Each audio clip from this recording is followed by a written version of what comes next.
Nasty Loudest podcast, legally the best podcast. We're part of the Tokyo Beat Network, and we're the podcast and game studio at Chuhai Labs, and where we talk about games, game dev, Japan, and whatever else comes up. As always, we're your hosts, Kinsey and Mark, so open yourself up at Chuhai, and let's go! Kinsey Burke, that was pretty good. It was a little stumbly. Of the 44 times you've done that intro, I would rank that as number 41.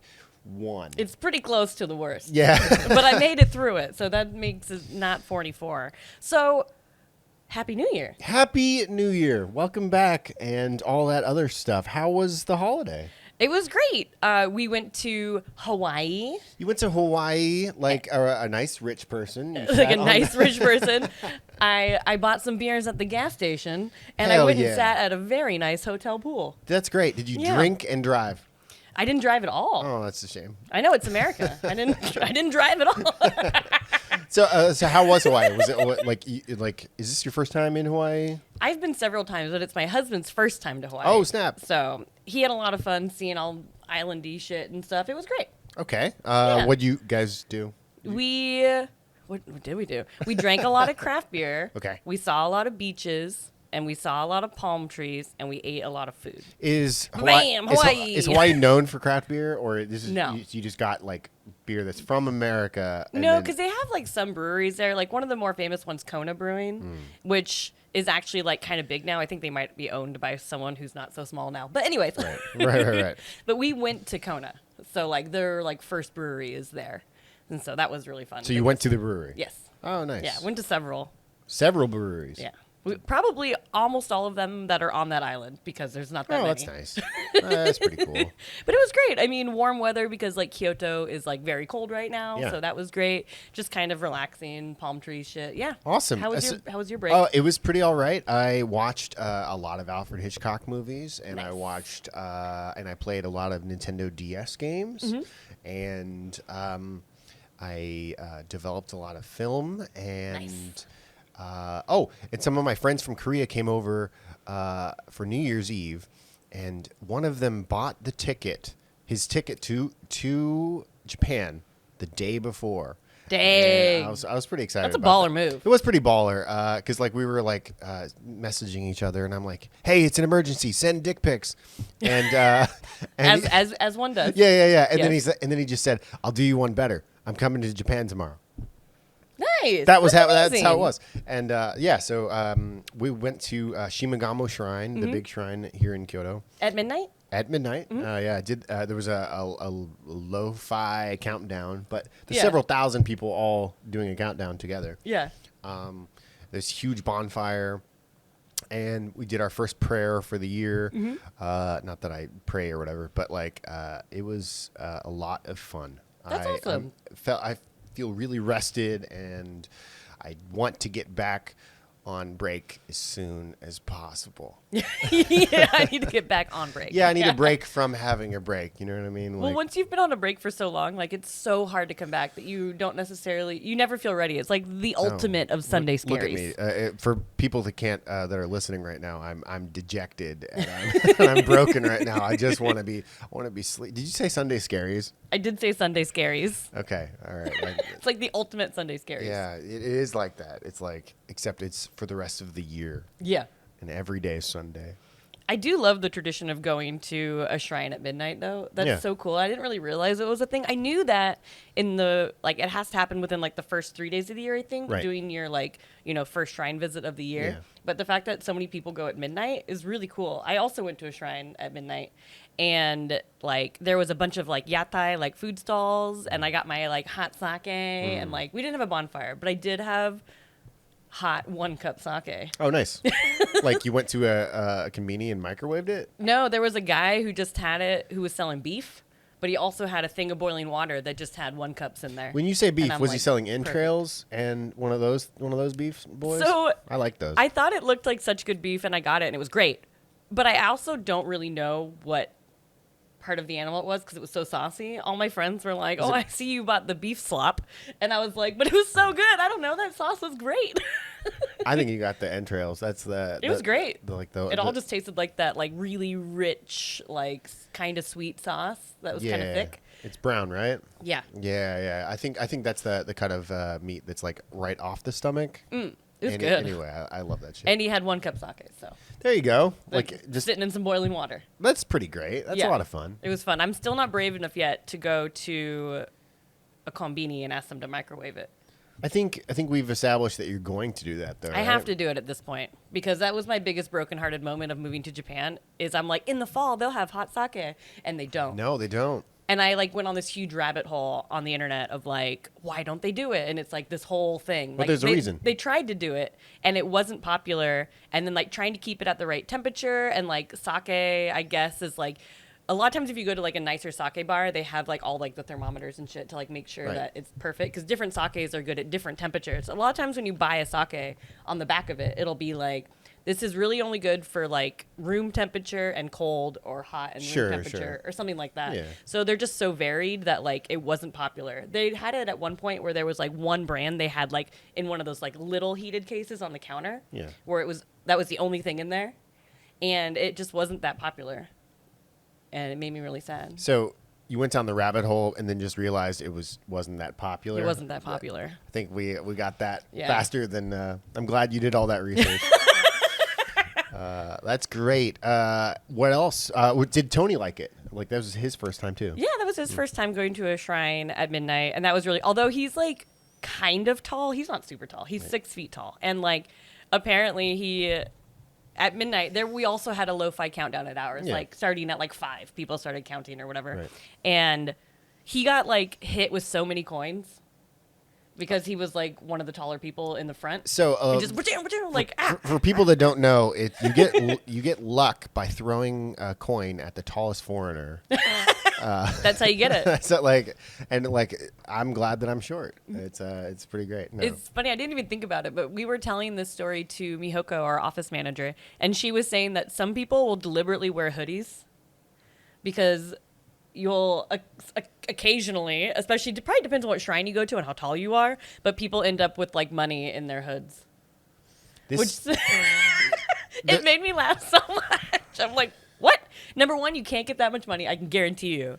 But some people do throw 500 yen coins. But if your hood collects money of people trying to make their first prayer of the year, are you stealing their luck? That's like a person that has a net outside of a good luck. They're like, wishing well. I'm taking all your luck. Like, no, it's so stupid. It's so funny. That's the silliest thing I've heard in a long time.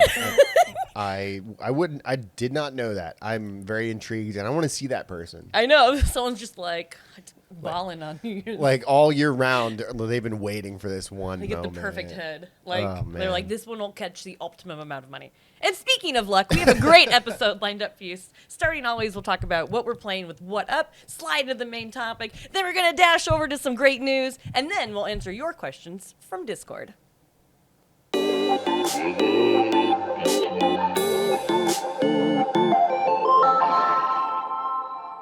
And now it's time for What Up, where we talk about what we're playing. Mark Lentz, we just got back from break. We had a lot of time.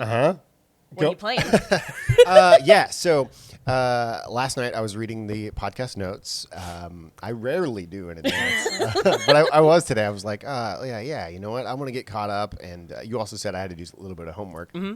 So I got to the What Up section and realized that all I've been playing is old Nintendo DS games. That's so cool. And Wolfenstein over break. However, so I immediately was like, you know what? Nope. Not going to do this. I'm going to buy a game right now and give it a go. So last night I bought Dome Keeper on Steam. And Dome Keeper is a... Oh, that was nice. That's what I have to deal with, all right? For listeners, she turned her head away from the microphone while burping, which... It's sparkly water. Yeah. And for extra context, she burps all day in the office. And they're really loud usually. I drink a lot of sparkling water. Yeah. I bought this game called Dome Keeper for Steam, and it is a roguelike tower defense Risk of Rain looking game. I don't know if you played Risk of Rain. Yeah, okay. The first Risk of Rain. So it's a side scroller game where you have to you mine deep within a planet of some sorts, and you take whatever you've mined back up to the top of the planet, and you use those resources to invest in your defense. And it's like you have wave-based enemies. Every few minutes, a new set of enemies will attack your dome. It is incredibly difficult. Yeah? It is so difficult. I only played 5 rounds last night, and I don't know how long rounds are supposed to last, but it's very, very tedious. And I mean that in a good way, not in I guess tedious isn't the right word, but like it's very thoughtful. You have to know where to invest all of your mining assets, basically. Does it feel like really rewarding when like you like? I guess it's sort of like in some RTSs where you have like a prep phase, you know, and you're like getting all your shit ready for the waves of enemies. I mean, that's what it is, yeah, effectively. Does it feel like really good? Like, does it have that feeling where it's like it's so challenging, but once you accomplish a wave, you're like, oh yes? Or are you more like, oh God, barely made it? Oh yeah. Basically, every wave feels like I barely made it, and I think that's a really good the balancing act they're doing, where they know that it's not about if you'll survive, it's about when you'll die. You know, like, and it's sort of like you're playing Vampire Survivors kind of on the side. It's sort of like Vampire Survivors in that like you will die.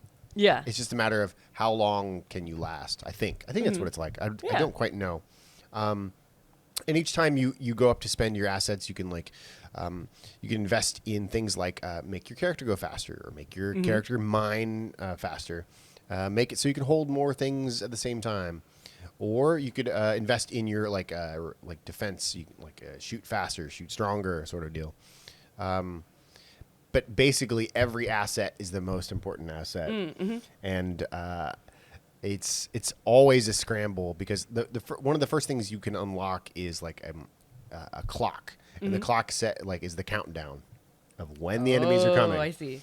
And that countdown is like the most important thing you can get, because you like the enemies are coming at this time. Yeah, then it's like not a surprise.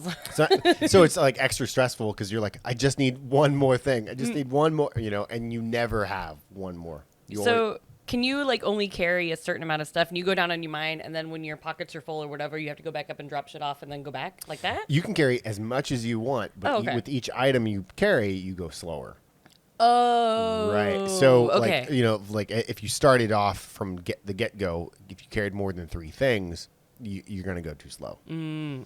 So, and I'm also finding that, like, if you mine something and leave it, later on, there will be little tiny creatures that come and eat the mined goods, which is extra shit, because, like, you're like, damn it, I worked hard for that. Yeah, that's like the ghost in Pac-Man. Is it Pac-Man? What game is it? Where like if you take too long, the like white ghosty thing comes out and chases you.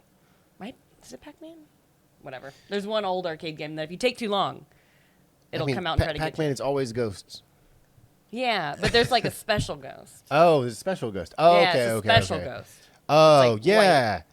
Oh shit, that's not Pep. That's not Pac-Man. It's something else, and it's gonna drive me crazy. Is it Dig Dug? Maybe. Oh, yeah, but it is some old arcade game. It's like, bro, you're about to beat the stage. What are you doing? Like, you're taking too long. Yeah, like, we want you to die. You know? Yeah. Yeah, it's a lot like that. Yeah. I've played about 2 hours, maybe 3 hours. And so far, really loving it. It's like the music is really ambient. It's really dark, and it feels really lonely. You're just mining on some planet by yourself, trying to stay alive. And then monsters attack you every 2 minutes. Like, it's not exactly. What a life. Yeah, great. Yeah.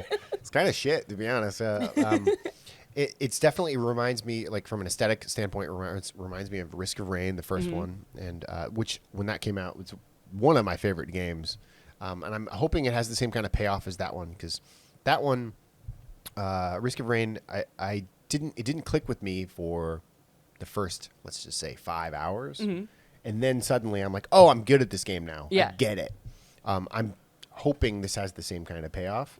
Hoping that if I sink a few more hours into learning the systems, that I'll be able to enjoy it the same way. Yeah. And I have high hopes for it. It seems really, really neat so far. That's awesome. I'm only playing it on beginner mode. It's got beginner, hard, and brutal. And beginner's pretty damn hard. Yeah. I'm not shit at video games, but this makes me feel really shit. So it is definitely a brutal game for people that like brutal shit. Overall, I would say get it if you like hard games. What are you playing? On the actual complete opposite end of the spectrum, I already beat it during break. I played Little Gator Game.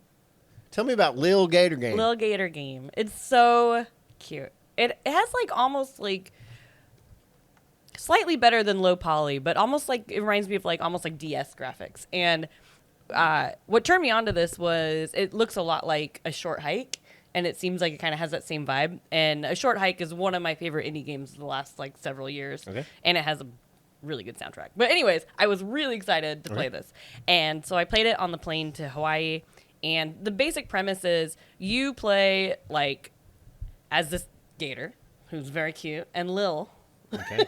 And you have an older sister who you guys used to like play all these like imagination like games all the time where you were the hero. Right. And like, but now your sister's older and in college and like she's on break, but she's working on a project. And as a little sibling, you're like, that's lame as fuck. Right. Like, obviously. Why won't she play with me? Yeah. And so you're trying to get this whole like island community in on this game, so that way it's so cool she can't say no and she'll play with you. All right. So yeah, like you're basically like recruiting people and doing these little quests. Like it's really cute how so many people are into it. Like, and you can like equip stuff. So like your first things that you equip looks a lot like Link. Mm-hmm. It's like, well, heroes are green and you're a gator, so you're like, yay, yeah, that works. Yeah, and.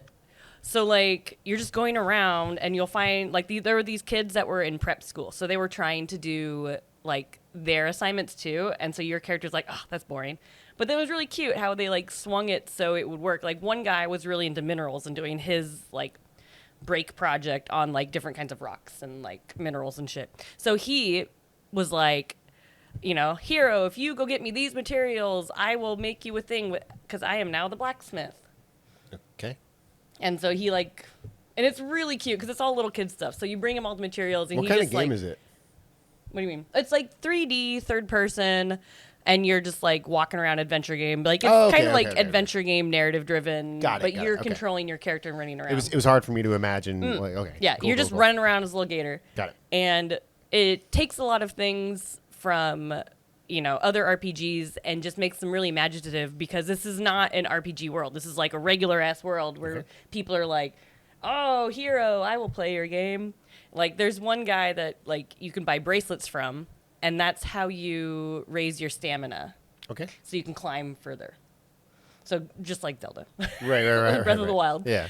And like, I don't know, you're slowly building up this like park in the middle of the island to be like your town. Mm-hmm. And like, there's like the cool kids you have to convince to play with you, and like there's the kids that are all doing their projects. So the one's a blacksmith, one wants you to collect beetles, and like he becomes like, and then there's another guy who is researching like economics and how money works and all that kind of stuff. So he becomes like a place to barter, and you can like buy stuff from him. That's cool. Yeah. So I don't know, it's really cute, and I really enjoyed it. And you learn a lot of good lessons. Like what? Well, spoilers. What? That was a lesson, a spoiler. But like mostly, like it's okay to grow up. Like, and you can still have your adventures, but know that it's okay to grow up, and it's not scary to grow up. It's very scary to grow up. It is very scary. Don't listen to them, Gator Kid. It's scary to grow up. No. So is it a hack and slash style game? Like, yeah, I guess I would call it that. Yeah, you can get like different kinds of weapons, and it's cool. Like, I didn't realize it till halfway through the game that, like, if you talk to people, sometimes you'll like unlock something that you can craft, and like really all you're doing is like they set up all these like cardboard enemies around, like, so none of the enemies can move. They're all cardboard. Right. And so you just like hit them, and so your really only crafting element is like garbage. Okay. That's pretty cute. That's cute.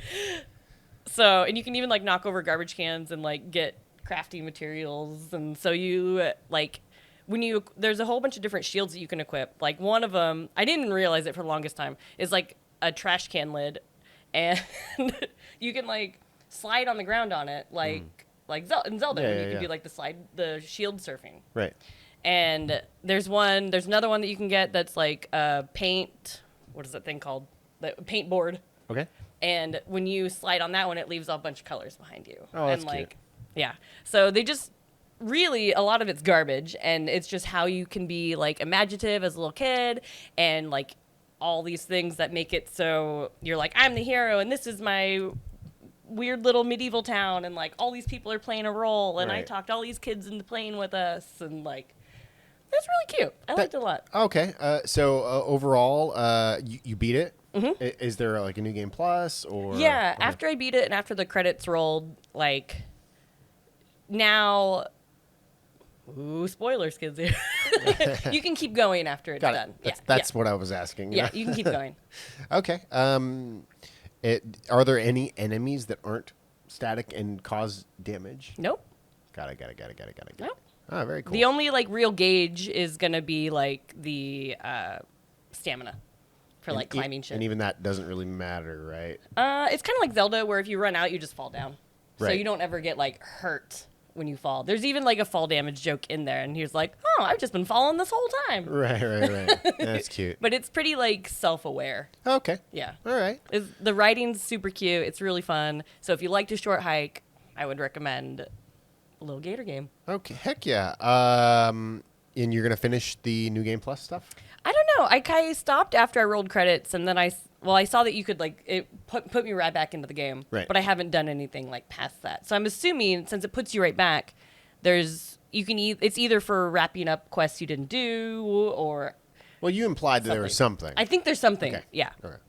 Yeah. I just don't know what that something is. Okay. Hopefully there's new quests and stuff though. That'd be fun. Hell yeah. So we've got another episode of Play This Shit. Yeah, play this shit with Dan right now.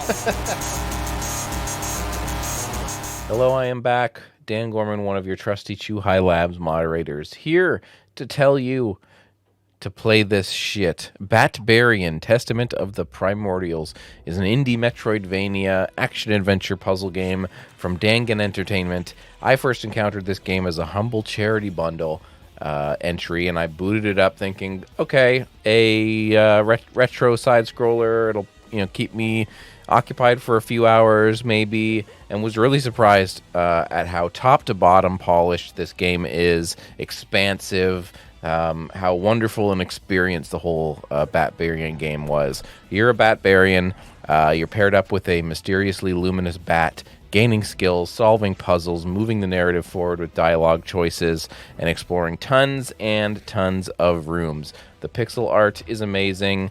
The music is fantastic. The snarky humor is just right. It doesn't annoy. It's pretty funny. I know the snarky humor can be something that isn't for everybody, but overall, this game is super wonderful, more than a little under the radar. If you like Metroidvanias and these kinds of games, this is a hidden gem. You can get it on itch.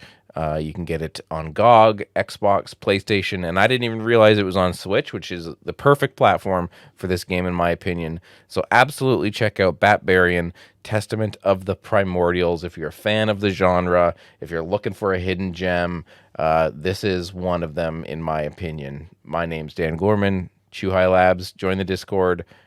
I'll see you there. Bye. Play this shit. Play good games.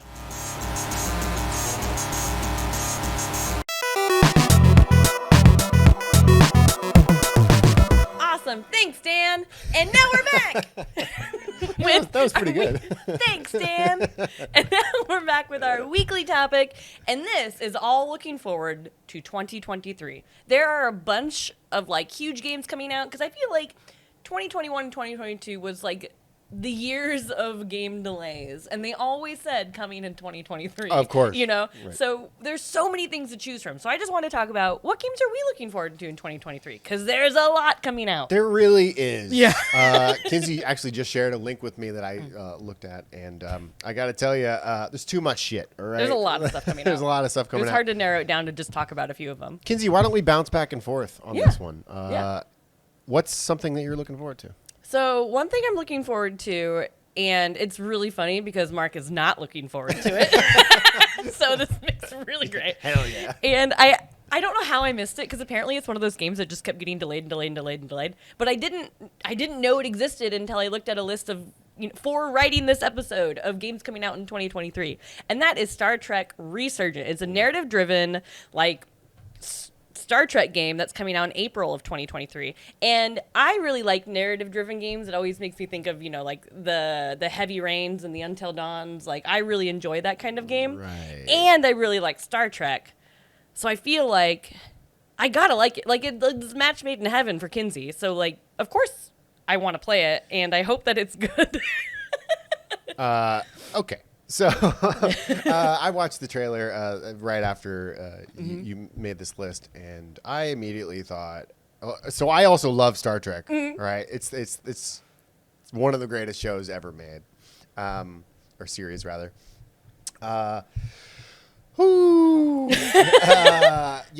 Narrative driven. What does that mean exactly in this? This seems like a game where people talk at you and you press A. Yeah, exactly. And kind of what I'm thinking is, like, you make a character, maybe, I don't know. And then I don't know if you make a character that you then play as, or if it's more like you are one more removed and you're just following the story. Kind of like that's how they, like, in like Heavy Rain, you're usually like each character gets its own little vignette. So then you're this Right. character's point of view. Now it switches. Now you're this character's point Right. of view. So I'm not quite sure how they're going to do it, but I imagine it's just like playing through one of the episodes or a movie. Yeah, I mean, it does look like an episode of something. If you watch the trailer, Yeah. the Lieutenant Chovak or whatever, not a great name, but says to the Dax-like, and says to the human, "You're the human, I think." And the human's name was Diaz. So you're a character at least, like you're a named character. Not all of the background characters. I don't know if you're watching. This is for the podcast viewers right now, but everyone was walking around quite like. Can you describe how I'm doing this? Oh, it's very like robotic and chaotic, but not moving your arms. Like, it's very awkward. Oh yeah, and there's this one blonde lady that was like staring off into space.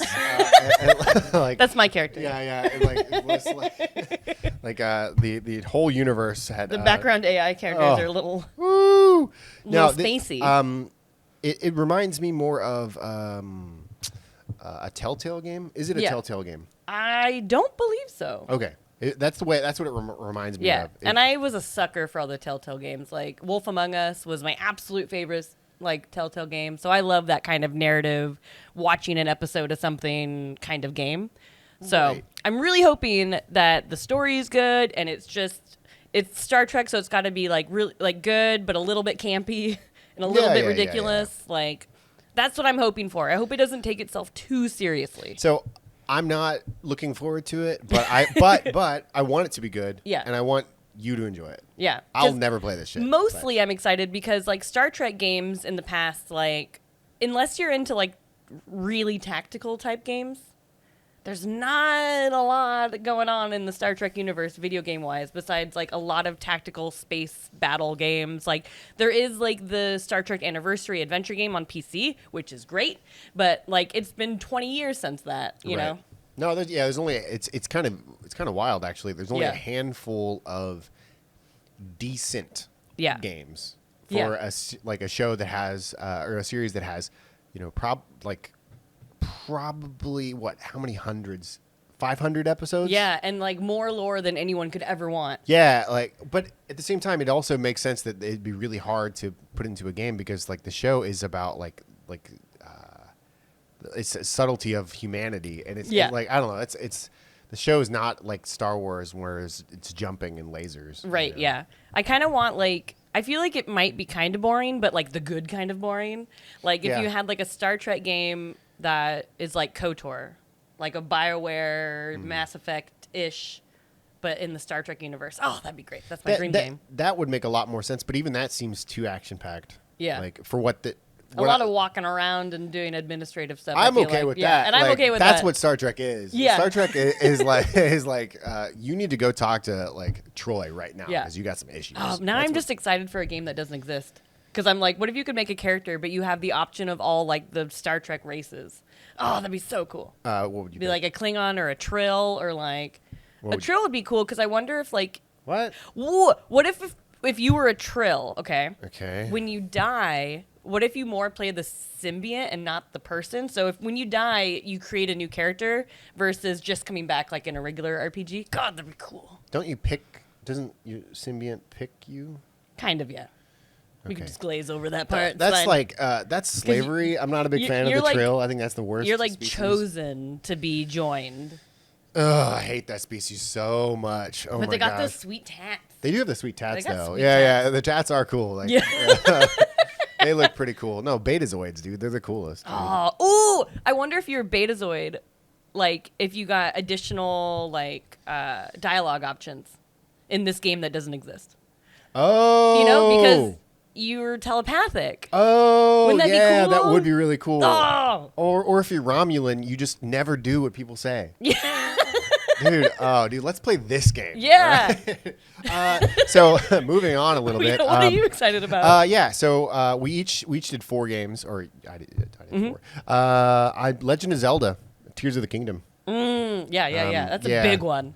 Yeah, we don't need to talk too much about it, to be honest. I'm 'cause excited. Everybody's excited about it. I think my only fear and about the game, it's going to get delayed again. It Yeah. might, you never know. But my actual fear is, will the flying become unfun?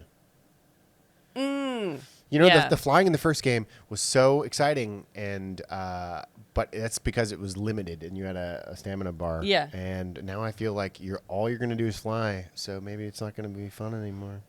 But that's not what we're talking about here.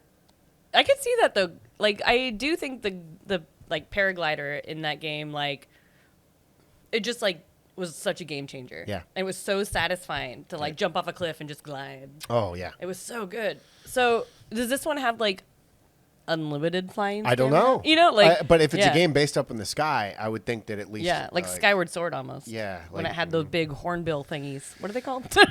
Don't know. Big old bird. Yeah. So yeah, I'm definitely excited about that. What else? What else you got?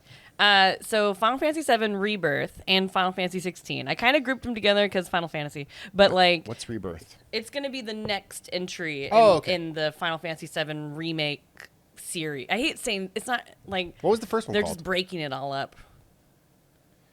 Final Fantasy VII remake. Got it. Okay, so I didn't know this was coming out this year until right now. Mm-hmm. Is there?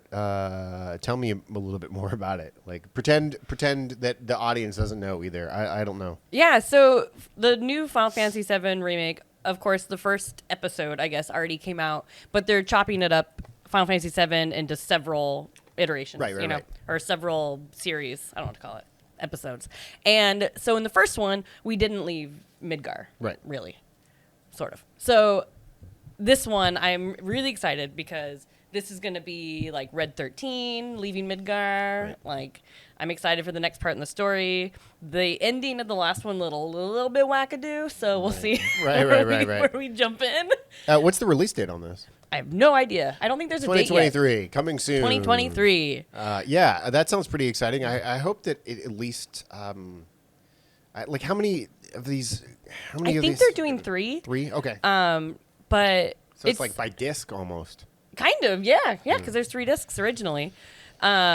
Oh man, now I wish I remembered where the first disc cut off and see if it cuts was off it when right at you the, leave Midgar. No. Yes, it does. Okay, so but maybe it's similar timing. the second disc cuts off. I'm gonna say right before you get on the rocket with Sid. I think somewhere around. Okay. there. And I don't think we've met Sid yet in No. the Final Fantasy VII remake. And I'm excited. Although they went a little bit wonky with the story, like because you don't see Sephiroth for the first like half of the game in in the original, and for probably marketing purposes, he had to be in the first episode. He had to be. He had to be. Yeah. Like, so that's a little bit weird. So I hope they don't go too off the rails with the story because it is like such a beloved story. Like, right.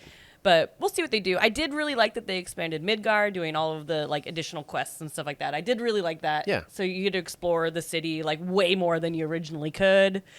But I mostly just want to see my Red 13. You said a phrase that I'd never thought about. Mm-hmm. You said Final Fantasy VII is such a beloved story. And all I want to think say, so. What is the game about?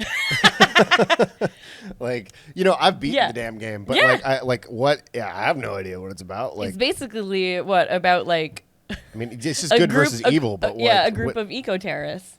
Nice.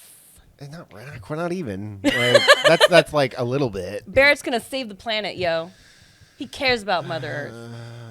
He talks about it all the time. It like doesn't like yeah. Oh, the Barrett voice actor, not a huge fan. Well, maybe not the voice actor, but like the lines, the dialogue. No. They're always like, Go ahead. yeah. So like one punch liner, like Mr. T style lines. Yes. They're like, I care about the Earth. I care about Earth. They're all like, Damn Cloud or recruit or whatever he calls him. Like, Yeah. Oh goodness me. Final Fantasy 16. Final Fantasy 16, I'm really excited about, but tentatively excited about. I liked 15 a lot. I'm a little back and forth on the 13 series and 12 and 10. I think they're all fine. But, like, the original, like, PlayStation and earlier Final Fantasies is one of my, like, favorite series ever. Sure. And so moving into PS2 got a little shaky for Right. me. But I know a lot of people 10 is like their favorite, but they're also all younger than me, and that's probably why. But Yeah, they definitely have brain damage. that's what it is. That's the that's the one where they go ha ha ha. That's the one. Oh Yeah. God, no. And I feel bad because the story's actually kind of good, but the voice acting is so atrocious. And I was really hoping in the like remaster that we could just choose Japanese voices or something, anybody, and we couldn't. And I was really upset. Anyways, Final Fantasy 16. It really looks like it's going back to more of its like medieval roots instead of being that like neo future thing like it's been doing a lot of. Right. So it looks like it's going back to that, and that's really exciting to me because when I think about the evolution of Final Fantasy, the last time it went back to medieval was Final Fantasy 9, because like 7 and 8 are both, that like future kind of thing. So I'm hoping it kind of has that same like vibe and feeling where it's like going back to medieval. Now we're going to have like classes again. Like the thief can only use a thief weapon, where we haven't really done that kind of thing in a little while. Mm-hmm. So I'd really like it to kind of go back to the roots, but with all of this, like, like new graphics and new storytelling and new, like all the new stuff, but combined with a lot of the like legacy things that made Final Fantasy great. So here's what I'm hearing.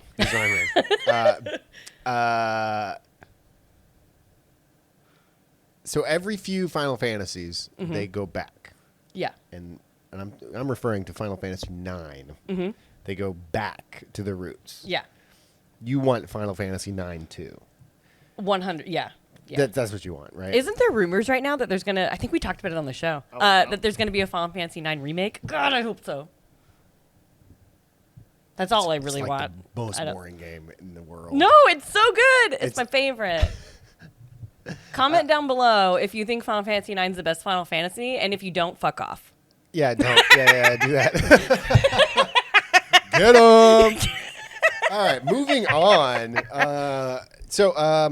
Another game I'm really interested in, and we've kind of talked about it on the show, but that's Gunbrella. Ooh, yeah. Gunbrella by our friends over at Doinksoft. Mm-hmm. I don't know. Side scroller. Everything they do has been brilliant. I just really, really excited about it.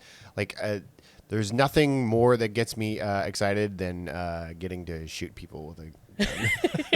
Especially like pixel graphics. Like that's win-win for me. Yeah. I got nothing else in this. What's and yours? like it looks like a cool story too. Like, and that's a part I didn't even know that it had a story. I didn't know it had a story either. Yeah. I thought like before I played the demo, I thought it was just like shoot all the guys. Yeah, you've got an umbrella and it blocks, and then it's also a shotgun. Well, it is those things, but it's also like kind of a dark story. That's kind of cool. It's like save the town sort of deal from a corrupt mayor.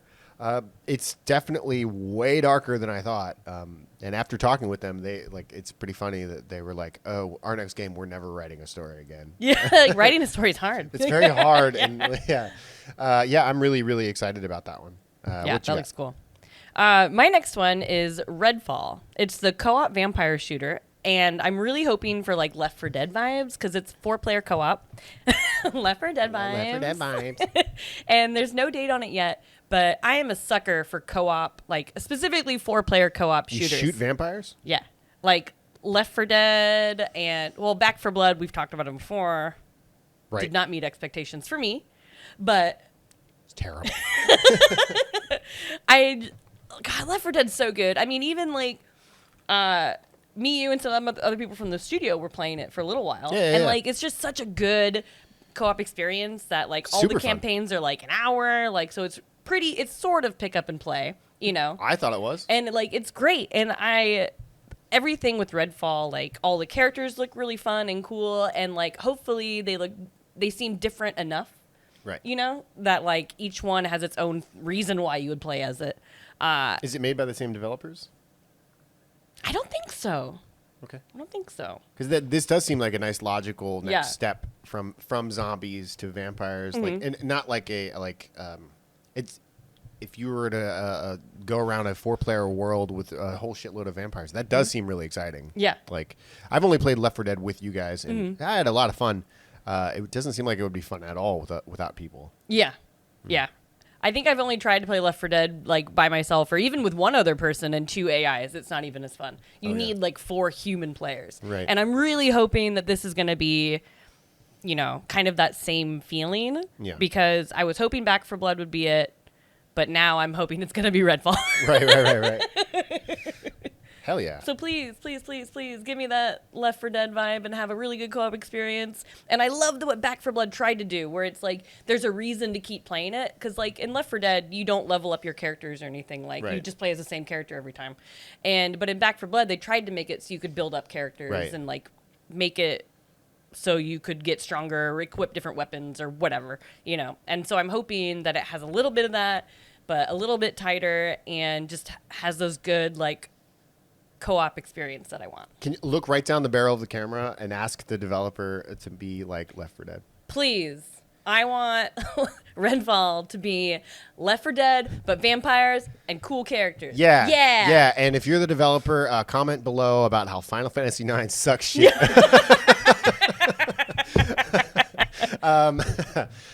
Next on mine is another Devolver game. Is actually Angerfoot. Did you play the demo at all? Yeah, okay. I did. Yeah, Angerfoot, first-person shooter. Kick 'em up.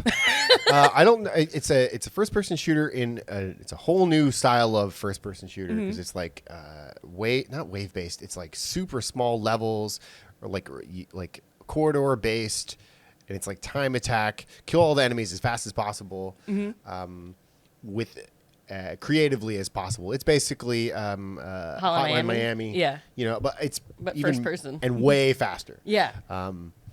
I really enjoyed the demo, so I'm pretty excited about that. I guess there's not a lot to say about it. If the demo's still out there, you should absolutely try it. Yeah, it has a really cool like sense of speed. Yeah. That when you like nail it, it feels so good because it just is so cool, and it's also like realistic but not realistic and colorful. Yeah, it's really nice. I don't remember since I haven't played it in a long time, but I believe it's 1 bullet per gun.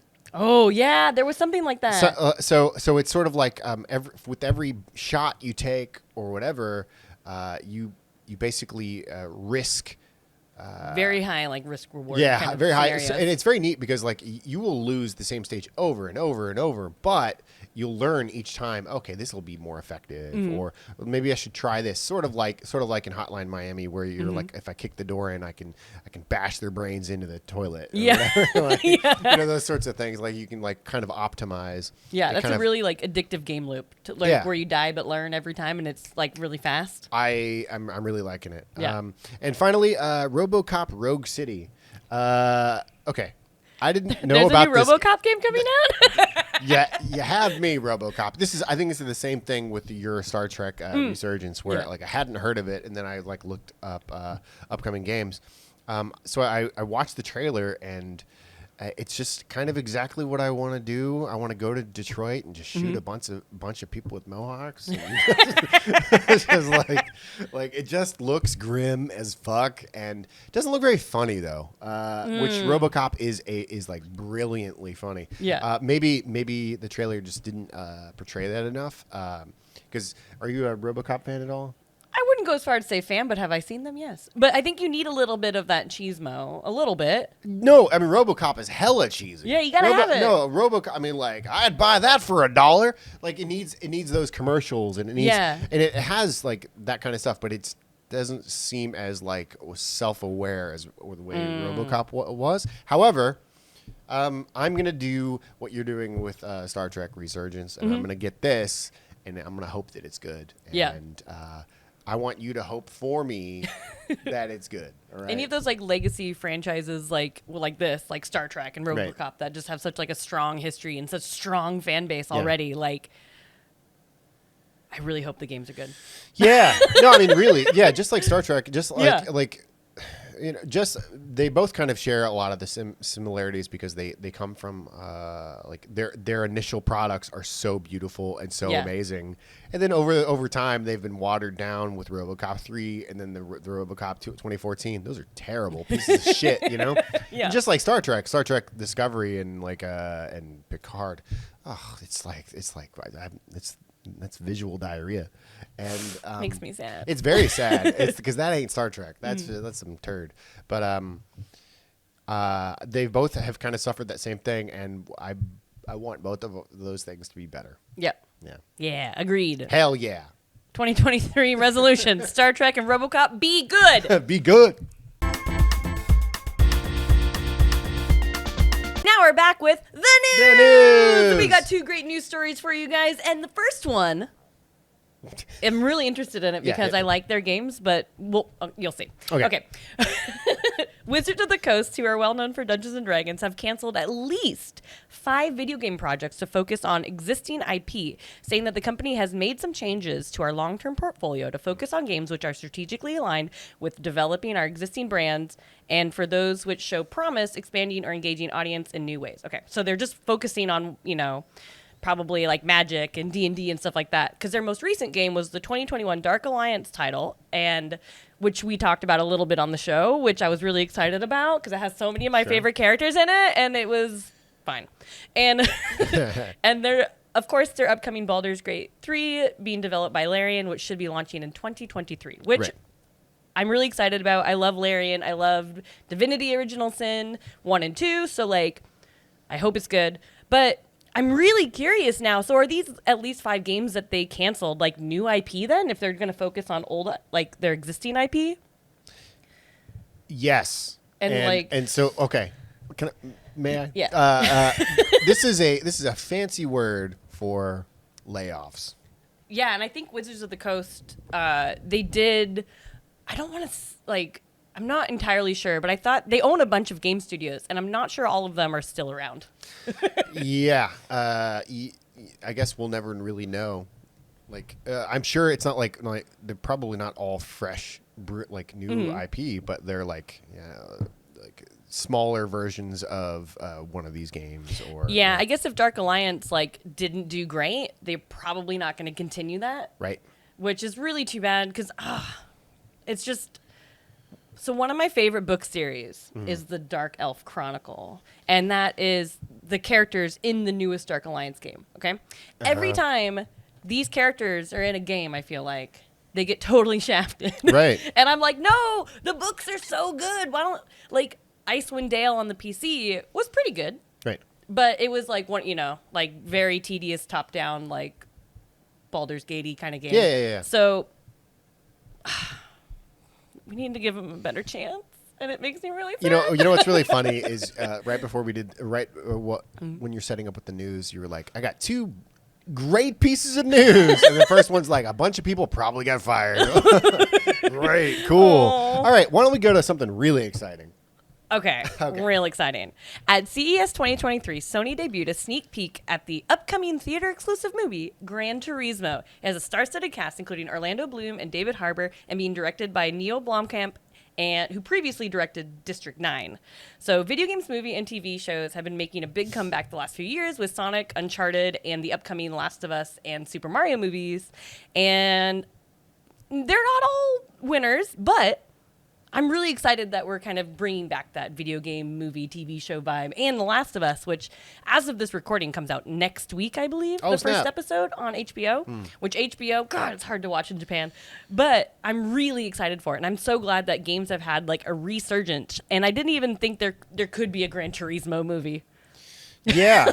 So, I didn't know about this until I read the notes, and I immediately was like, "Oh, Neil Blomkamp, like, oh, he could make a Gran Turismo movie. That makes perfect sense." I don't know if you watch any Red Letter Media, but whenever there's a Neil Blomkamp movie, they always show on the poster from the creator of District 9. So he's made like 20 movies, but it always just says from the creator of District 9. Yeah, that's the one people always go to. When I was researching, I was like, District 9 and Chappie. Like, there's a lot of other movies. Right. But I guess District 9's the one that everybody knows. Yeah. And it's a great movie. It's the great. prawns. So I actually think this could be a lot of fun. And he could put a story onto buying cars. That's not I guess it'll have to be Fast and the Furious.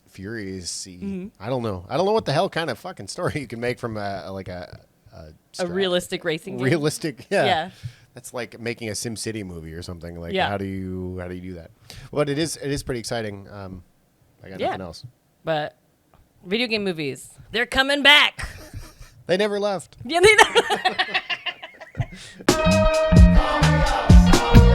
And now it's time for Call Me Up, where we answer your questions from Discord. If you ever want to ask us a question, head on over to the Chu High Labs Discord, scroll on down to Call Me Up, and ask your question there. I like that. Like scrolling is part of the instructions. I think it's towards the bottom. It is, but it's just funny that that's part of it. Scroll down. Scroll on down. Type it in very slowly. Press enter. We will receive it. No, and then we will answer it on our podcast show. And today's question is from Steven, one of our mods. What's your New Year's resolution, and why is it having the privilege of buying me dinner? I love this because he's one of our longtime mods, and I believe he's moving to Japan this year. So, I mean, obviously a dinner's going to happen. But is that my New Year's resolution? Steven, I love you. But I love Kinsey more. All right. So, all right, hold on. It's got to be a me resolution. No, yeah. My resolution. No, Steven, you're a twerp.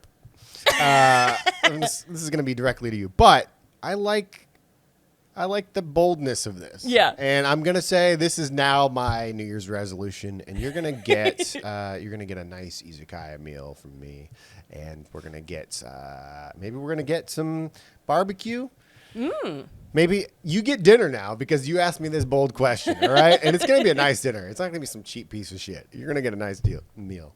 But seriously, what was your New Year's resolution? I don't know. I usually don't do New Year's resolutions only because I never keep to them. I want to play more games this year. I realized in our last podcast, when we were talking about our favorite games of 2022, I didn't play as many as I would have thought I would. Right. So I'd like to actually play more games.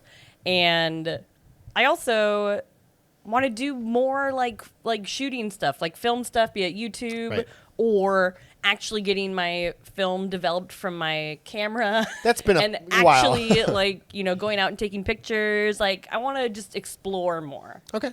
That's cool. Yeah. So 2020 or 2021, my resolution was to not drink. I didn't drink for that year. 2022, it was to not smoke. I had I had like 5 cigarettes. That's pretty good. That's pretty 5? good. Yeah. I went from smoking cigarettes like a normal person to having 5 in a year, which is so I quit cigs is basically it. This year I have decided to make a feature film. That's awesome. Yes, and I'm writing it right now. It's called God Forgot Us. Wait, is that it? Yeah, that's it.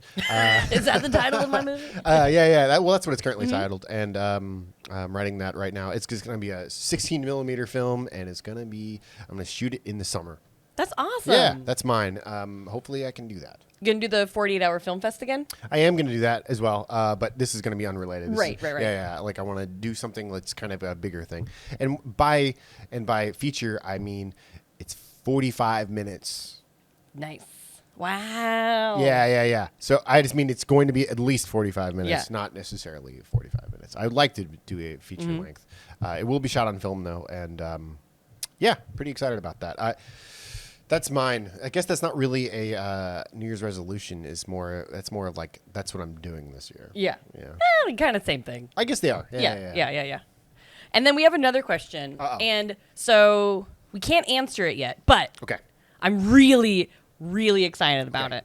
So Cow asks, does Giles still juggle? And that is in reference to an interview where Miyamoto is saying that Giles taught him how to juggle. Right. And I gotta know. And Giles right now is still residing on his nice island home, so he will be back in the office soon. Right. And we're gonna find out. I need to hear this story. Yeah. And if you know, go to the comments right now and say Final Fantasy IX can juggle D's. So hopefully we will hear this story soon because I'm very intrigued. Hell yeah. And if you want to ask us more questions, be sure to go down to our Discord and scroll down. Scroll. And, Very important step. And type in that question you're after, and we will answer it. Yeah.